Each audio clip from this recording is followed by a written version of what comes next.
Queridos hermanos, estamos en la primera materia, en la primera clase de esta certificación en esta escuela permanente de instrucción a cada uno de ustedes, líderes de grupos pequeños. Estamos con la materia o con la clase técnicas de enseñanza. Realmente esto es bien importante. El ideal que quisiéramos que se alcance a través del trabajo que hace el líder del grupo pequeño es romper cualquier insinuación o cualquier tendencia a mantener una monotonía que enfade y que baje los ánimos del grupo pequeño. Realmente el grupo pequeño tiene dos columnas importantísimas. La primera de ellas, que es fundamental, tiene que ver con la convivencia del grupo pequeño. El grupo pequeño realmente debería de ir creciendo la relación entre sus miembros de tal manera que sea anhelado el momento de la semana cuando se reúnen. ¿Por qué? Porque se han llegado a tomar cariño, han llegado a crecer en su relación social, en su confraternidad. Ese es un ideal que quisiéramos alcanzar. Pero el otro punto importante es que usted como líder de grupo pequeño no llegue a la reunión semanal a leer la lección que corresponde para esa semana. No quisiéramos que los grupos pequeños caigan en el error, o los líderes de los grupos pequeños caigan en el error de llegar a leer como quien está repasando una lección de primaria en la escuela. No, realmente deberíamos de ser expertos en hacer preguntas importantes sacadas de la lección para discusión, una discusión no larga pero amena, profunda, que traiga luz al material que ya han estudiado los hermanos del grupo pequeño, y entonces que esa reunión sea realmente una reunión de crecimiento en el aprendizaje, pero también de crecimiento en la relación. Eso creará un ambiente que fortalecerá la vida espiritual del grupo, que es lo que quisiéramos. Así es que adelante con la clase de técnicas de enseñanza. Esperamos que la disfruten, esperamos que le saquen el mayor provecho, y agradecemos al pastor Saúl Pérez Varo por ayudarnos en esta clase. Es un pastor que estudió normal, que enseñó por muchos años, que fue director de instituciones, así es que conoce la materia, y estamos seguros que ustedes le sacarán provecho a cada uno de los aspectos que él está compartiendo con nosotros en esta primera clase. Dios les bendiga en técnicas de enseñanza.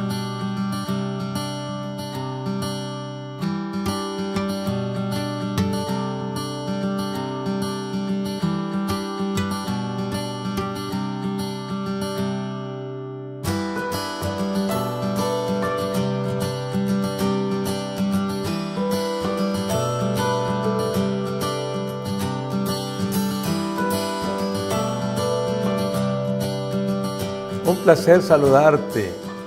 Sabes que esta es una clase y estoy muy contento de poder compartir contigo una clase que tiene que ver con técnicas de enseñanza para líderes de grupo pequeño. De paso, quiero felicitarte porque, de veras, ser líder de un grupo pequeño no es una cosa sencilla. En primer lugar, es un llamado de Dios para atender un pequeño grupo, que es una pequeña iglesia. Te conviertes realmente en un pastor de ese pequeño rebaño. Y eso, hay razón para felicitarte por eso. Sabes que hablar de técnicas de enseñanza, la palabra técnica tiene que ver más con estrategias. Y enseñanza tiene que ver con dirigir el camino. Así que cuando tú aprendes técnicas, algunas técnicas de enseñanza, estás conduciendo al grupo pequeño por un camino. Le estás diciendo, vete por aquí, vete por allá. El líder del grupo pequeño realmente es un privilegio, es un verdadero privilegio. Ser líder de un grupo pequeño es una responsabilidad, es cierto, es un compromiso también. Estos tres elementos unidos te convierten en un verdadero líder del grupo pequeño. Ese grupo pequeño que como hemos visto ya a través de los días desde que empezamos este proyecto, es un grupo de 3 o más personas que se reúnen con propósito de confraternizar, de convivir, de dialogar, de participar unos con otros. Y en un momento dado, por supuesto, llegar a un momento donde hay que compartir algo que tiene que ver con la Biblia. Así es que es un hombre líder, el líder del grupo pequeño es un hombre o una mujer privilegiado por Dios. Está también privilegiado por la iglesia, porque la iglesia te confía ese pequeño grupo. Y es un privilegio de tu decisión, porque tú decidiste finalmente integrarte a este proyecto de grupos pequeños y empezar a convivir con ellos, a confraternizar con ellos, y te conviertes en un líder. ¿Quién es un líder? Es alguien que tiene influencia sobre otras personas. Eso es el liderazgo. El liderazgo es natural a veces en los padres, es natural en los maestros. Tú lo ves, tú lo vives. Lo mismo que las técnicas de enseñanza, a veces las aprendes de manera natural. Pero es importante tener bien claro qué es lo que vamos a enseñar y cómo lo vamos a enseñar. Este hombre y esta mujer son responsables ante Dios, porque Él es el que llama. Y el trabajo que realiza un líder de grupo pequeño tiene que ver con un llamado, tiene que ver con esa intencionalidad de carácter espiritual, donde tú y un pequeño grupo se reúnen y se sienten felices de poder estar participando juntos. Pero también eres responsable ante la iglesia, porque la iglesia te escogió para eso, la iglesia te invitó para eso. Tú aceptaste un llamado y ahora eres líder de un grupo pequeño. Eres responsable, por lo tanto, también ante la decisión que tomaste. Un líder de grupo pequeño es un hombre, como dije, y una mujer con disposición de entrega. ¿Cómo se manifiesta esta disposición de entrega? Se manifiesta en pensamiento, se manifiesta en sentimiento y en acción. Recuerda bien estos 3 elementos, porque el pensamiento, ¿verdad?, es la información que tú tienes, la información que agarras de aquí, de allá, para poder estar listo para que en el momento que tú te reúnes con tu grupo, tengas algo que compartir con ellos. En sentimiento, porque pues es algo que tú sientes, algo que te emociona. Estás pensando cuando estás en el trabajo, estás en la familia, hoy es día de la reunión del grupo pequeño. Y sientes el deseo de ir a estar con ese pequeño grupo, a compartir con él, a convivir con él, a manifestar ideas, pensamientos, pero también no solamente es una entrega en pensamiento, en sentimiento, sino también en acción. En acción porque es algo que tú estás acostumbrado a llevar adelante. Estás acostumbrado a ir, a venir, a hacer, a compartir, a estar siempre, ¿verdad?, en disposición de continuar con ese grupo, de no dejarlo caer, de que el ambiente se vuelva tan bonito, que la atmósfera sea tan linda, ¿verdad?, que la gente sienta deseos de venir. Vamos a ver entonces ahora la importancia de las técnicas. Sabes que muchas veces, y tú lo has escuchado, hay gente que se atreve a tirarse al agua sin saber nadar. Tú sabes que eso es un riesgo. A través de mi vida yo he sabido de muchas experiencias que no son buenas respecto a eso, pero aplicándolo a esto, sabe que la enseñanza es algo bien importante, sobre todo el asunto que tiene que ver con técnicas. Cuando uno se arriesga a ir sin mucha información acerca de esto, pues se topa con ciertas dificultades. ¿Y en qué consisten las técnicas? Pues realmente es el fundamentar los hechos, es decir, tener fundamento para decir, esto voy a compartir. Enseñar a los demás, a los miembros de un grupo pequeño, en cómo suceden las cosas, por qué suceden y para qué suceden. Es bien importante entonces tener esa información. Como te decía hace un momento, lo que tiene que ver con el pensamiento, el sentimiento, la acción. El pensamiento es entonces algo que tú sabes. ¿Lo sabes por qué? Porque lo conseguiste de aquí, de allá, conseguiste información. Es algo que ya sabes. El sentimiento es algo que yo siento, es decir, estoy emocionado con eso. Y en el asunto que tiene que ver con la acción, es algo que yo hago.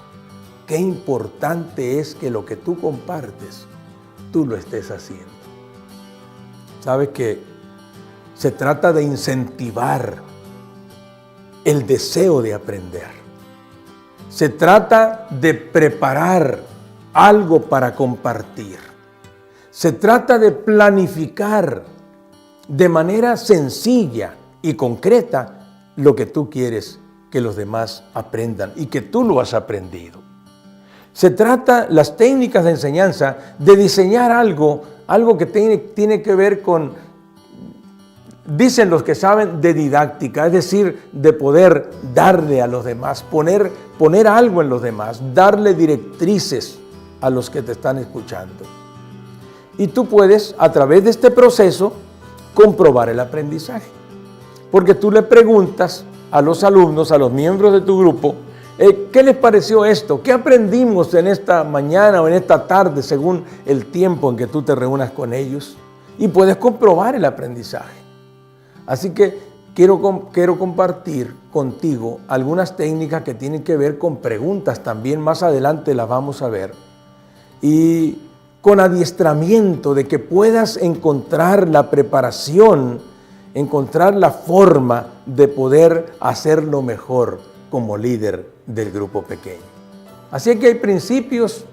Vamos a ver entonces la importancia de estos métodos, sobre todo los métodos que tienen que ver con la enseñanza de la Biblia. ¿Por qué? La Biblia merece que nosotros usemos métodos. ¿Por qué? Porque la Biblia no es un libro común. No es un libro que podemos leerlo de tapa a tapa solamente. La Biblia necesitamos sacar de aquí, de allá, ver el contexto, ver el porqué. En la Biblia hay que saber quién lo dijo, por qué lo dijo, en qué condiciones lo dijo, a quién lo dijo, cuál es el contexto de lo que dijo. Y esas situaciones lo van a uno enseñando a profundizar. Y en unos cuantos momentos tú puedes dar una enseñanza significativa. ¿Cuándo el aprendizaje se vuelve significativo? Cuando se queda en la mente de los alumnos, de los oyentes, de los miembros del grupo. Entonces, los métodos de enseñanza son muy importantes. Saben que nuestros pensamientos deben estar frescos. Esos pensamientos que tú traes al grupo debe ser algo que tú tienes fresquecito, que lo acabas de preparar.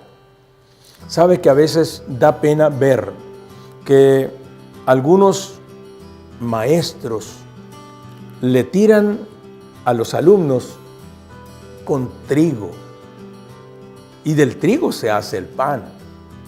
Pero cuando tú les tiras con trigo, ellos batallan mucho para masticar ese trigo. ¿Qué quiero decirte cuando te digo que los pensamientos deben estar frescos? Ese trigo tú lo debes moler primero. Poder hacerlo, lograr hacer una masa rica y preparar algo especial. No le hace que sea un panecillo pequeño, pero dárselo preparado, que lo saboreen, que lo disfruten. Es pan fresco. Porque si tú le tiras con trigo, pierden el tiempo masticándolo, dejan de ponerte atención. Notan la importancia de llevar algo preparado, de tener métodos. Y deben ser nuestros mejores métodos. Buscar la mejor metodología. A veces es metodología que tú aprendiste cuando eras niño. Quizá lo aprendiste de tu padre, de tu abuelo, pero es importante tener claro que debemos llevar algo bien preparado. Usar métodos, los mejores. No hay métodos exclusivos. A veces tú escoges un método, otra persona puede tener otro método. Lo importante es lo que ocurre al final, si la gente aprendió. Y cuando tú vas a la gente y le preguntas qué aprendimos en estos momentos que pasamos juntos, y ellos te dicen, te das cuenta de que algo quedó en ellos. Así que debemos poner nuestro más ferviente esfuerzo. Vuelvo a reiterarte que ser líder de un grupo pequeño es un verdadero privilegio. Debe convertirse en una emoción para ti. Vamos entonces a empezar con la importancia de las preguntas como método. Quiero leerte algo que el doctor Elvis Díaz escribió en su libro Conexión. Dice, las discusiones grupales motivan la participación del miembro, logran captar su atención y permiten la expresión de sentimientos, pensamientos y emociones. Nota esto importante, ayudan a integrarse al grupo y a romper las barreras interpersonales y les permiten aprender a través de la experiencia. Me encantó este pensamiento, ¿sabes? Porque este pensamiento involucra a la gente. La involucra de tal manera que este tipo de discusiones que tú puedes empezar a tener, estas dinámicas, esto motiva la participación. El miembro se siente mejor. ¿Sabe que en el grupo pequeño la gente se siente mejor para participar que en la iglesia? Está participando, está actuando, dice lo que piensa, lo que siente. Y entonces logran, dice el texto captar su atención y la expresión de sus sentimientos. Al final de cuentas, permite aprender a través de la experiencia. Nota lo importante que es entonces ese método a través del diálogo, de las preguntas. Hay un método que se llama el panel. Es una discusión entre 4, 6, 10 miembros que conocen el tema a discutir y entonces se motivan para empezar a hablar. Tú lo haces, empiezas con una pregunta. El propósito de este método es identificar o aclarar un problema. Aclararlo. Por ejemplo, ¿cuál es la posición de Pablo acerca de la justificación por la fe? Haces la pregunta. Y entonces surgen preguntas. Bueno, la verdad es que yo no sé qué es justificación por la fe. Y ya empieza la discusión. Usted no sabe, hermano, y empiezan a hablar. Todos dan su opinión acerca de esto. Y entonces empiezan sobre el tema de justificación por la fe. Nace a través de una pregunta. Surgen otras preguntas a veces, o posiciones o pensamientos que la gente había escuchado acerca de esto. Trae diferentes puntos de vista al momento, al grupo, y esclarece algunas ventajas o desventajas que tienen que ver con el tema. Pero lo más importante es que despiertan el interés y comentan asuntos que tienen que ver con la actualidad del pensamiento. Nota qué importante. Entonces la dinámica de grupo es imprescindible que haya una dinámica. Porque la dinámica es la expresión del grupo. Describe la relación y atmósfera con la cual un grupo interactúa y crece. Es un pensamiento tomado del mismo libro Conexión del doctor Elvis Díaz. Quiero repetir, la dinámica de grupo es la expresión del grupo y describe esta dinámica, la relación y la atmósfera con la cual un grupo interactúa y crece junto. Están para crecer ahí. Voy a compartir también 3 preguntas que conectan, que compartió conmigo también el pastor Elvis Díaz a través de su libro. Hay preguntas anecdóticas. ¿Qué son las preguntas anecdóticas? ¿Sabe que las preguntas anecdóticas procuran la narrativa?